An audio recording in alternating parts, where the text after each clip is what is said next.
Hello everyone, welcome to Internet Learning. Hope you all are doing well. So today we are going to start with chapter number 2 of class 8 history, and the chapter's name is From Trade to Territory. So first of all, if you haven't watched the earlier chapter, then please click on the I button, there you will find the playlist. And if you are new to the channel, then please subscribe it and don't forget to press the bell icon so that you never miss an update. So let's start with our today's chapter. From Trade to Territory, the company establishes power.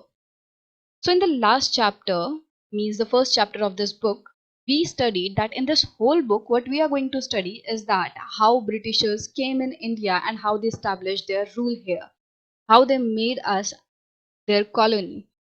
So from this chapter, what we are going to see is that how Britishers came in India. So from trade to territory, as you can see from this heading, from the chapter's name, that they came as traders. They came here to trade. वो जब यहाँ आए थे तो वो trade करने आए थे. ट्रेड मतलब बिजनेस करने आए थे. To territory. टेरिटरी मीन्स वो क्या कहना चाह रहे हैं कि जो ब्रिटिशर्स हैं उन्होंने किस तरीके से टेरिटरीज पर हमारे यहाँ की जो जमीनें हैं, हमारे यहाँ का जो हिस्से हैं देश के, उन पे किस तरीके से उन्होंने कब्जा करना स्टार्ट किया, रूल करना स्टार्ट किया. द कंपनी स्टैब्लिशेस पावर की कंपनी ने, जो ईस्ट इंडिया कंपनी, आपने कई बार नाम सुना होगा, इस बारे में हम और डिटेल में इस चैप्टर में जानेंगे कि ये जो कंपनी थी ईस्ट इंडिया कंपनी, वो किस तरीके से उसने अपनी पावर, अपना रूल इंडिया में स्टैब्लिश किया और इंडिया को अपनी कॉलोनी बनाया. So Aurangzeb was the last of the powerful Mughal rulers. तो सबसे पावरफुल जो मुगल रूलर्स हैं उनमें से औरंगजेब सबसे लास्ट रूलर था. मतलब कि औरंगजेब के बाद भी कुछ मुगल रूलर्स आए, बट वो इतने ज्यादा पावरफुल नहीं थे, इतने ज्यादा ताकतवर नहीं थे जितना कि औरंगजेब या फिर उससे पहले वाले कुछ जो रूलर्स थे वो थे. तो पावरफुल में बात करें तो लास्ट पावरफुल जो मुगल रूलर था वो था औरंगजेब.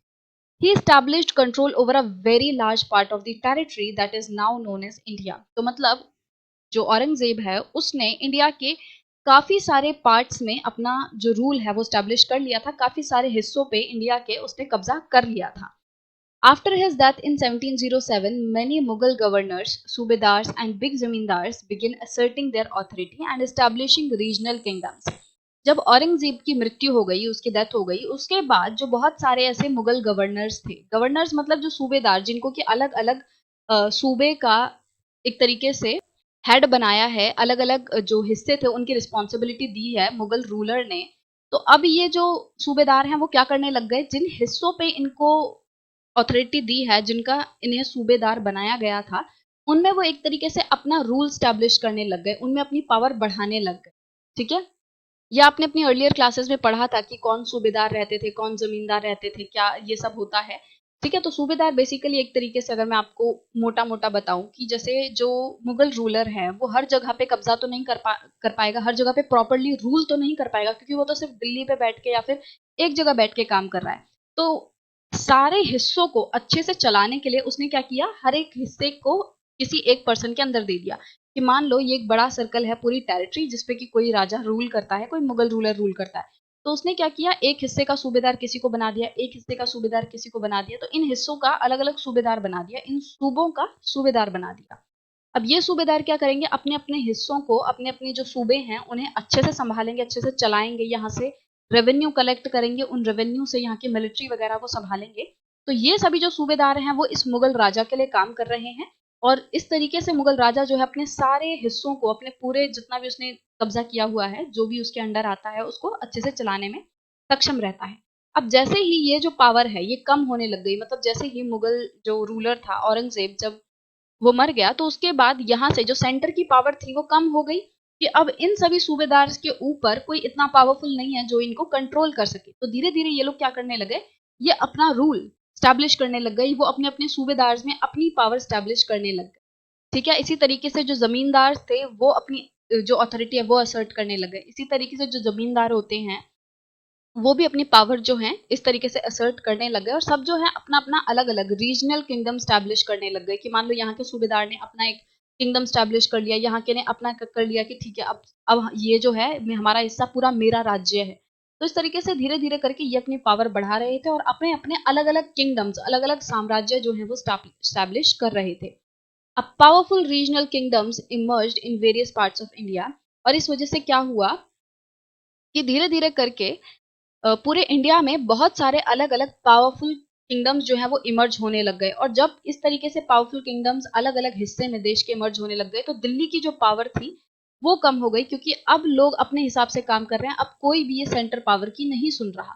तो अब क्या होगा, यहाँ की जो वैल्यू है वो कम हो जाएगी। ये जो दिल्ली में लोग बैठे हैं, जो भी औरंगजेब के बाद जो मुगल रूलर वगैरह आए, वो अब इन सभी लोगों को कंट्रोल करने में सक्षम नहीं थे, right. By the second half of the 18th century, however, a new power was emerging on the political horizon, the British.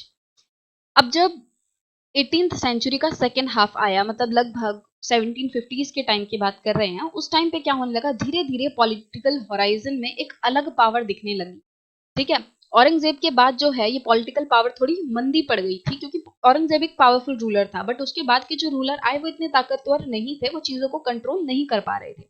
But second half century रही 18th सेंचुरी, उसके बाद हमें एक अलग पॉलिटिकल होराइजन जो है वो देखने मिली, एक अलग पॉलिटिकल पावर का राइज देखने मिला, जो कि था ब्रिटिश। पॉलिटिकल मतलब कि जो कंट्रोल कर रहे हैं, जो चीजों को चलाते हैं, है ना। जैसे हमारे यहाँ पे गवर्नमेंट है, हम पॉलिटिक्स की बात करते हैं ना, गवर्नमेंट गवर्नमेंट क्या करती है, सभी चीजों को संभालती है, अपने अपने एरियाज हैं उन्हें अच्छे से एडमिनिस्टर करती है। और जो यूनियन गवर्नमेंट होती है, जिसे सेंट्रल गवर्नमेंट भी कहते हैं, वो सभी स्टेट्स को इक्वली संभालते हैं। ठीक है, तो पॉलिटिकल होराइजन मतलब इसी तरीके से गवर्नमेंट के लेवल पर एक नई पावर उभरती नजर आ रही थी। Did you know that British originally came as a small trading company and were reluctant to acquire territories? तो क्या आपको पता है कि जो ब्रिटिशर्स थे ना, वो सबसे पहले एक स्मॉल ट्रेडिंग कंपनी के तौर पे आए थे, मतलब एक छोटे से बिजनेस कंपनी के तौर पे आए थे, कि एक ऐसी कंपनी थी जो कि ट्रेड करना चाहती थी। ट्रेड मतलब कि जैसे खरीद बेच जो होता है चीजों का, वो करने आई थी, या यूं कहें थोड़ा सा बिजनेस करने आई थी वो इंडिया में। और रिलक्टेंट का मतलब होता है अनिच्छुक, यूं कहें कि किसी चीज को करने से रोकना अपने आप को। क्या कहा जा रहा है, दे वर रिलक्टेंट टू एक्वायर टेरिटरीज। तो शुरुआत में वो किसी टेरिटरी पे कब्जा नहीं करना चाहते थे, उनका एम जो था शुरुआत में वो सिर्फ ट्रेड करना था, बिजनेस करना था। वो किसी टेरिटरी को एक्वायर नहीं करना चाहते थे, वो कोई यहाँ पे अपनी पावर को स्टैब्लिश नहीं करना चाहते थे। बट फिर किस तरीके से ये जो ब्रिटिशर्स थे, उन्होंने इतने वास्ट एम्पायर को, इतने बड़े इंडिया को अपने कब्जे में लिया, जब उनका मन था ही नहीं यहाँ पे कब्जा करने का, रूल स्टैब्लिश करने का, फिर ऐसा क्या हुआ जो ये ब्रिटिशर्स थे वो यहाँ पे रूल करने लग गए। In this chapter you will see how this came about. और इस चैप्टर में आप यही जानोगे कि किस तरीके से ये जो ब्रिटिशर्स थे वो एक ट्रेडिंग कंपनी के तौर पे आए। शुरुआत में ये यहाँ पे कब्जा नहीं करना चाहते थे, कोई टेरिटरीज को एक्वायर नहीं करना चाहते थे, बट फिर इन्होंने इतने बड़े इंडिया पे राज किया, और वो कैसे किया वो हम इस चैप्टर में जानेंगे।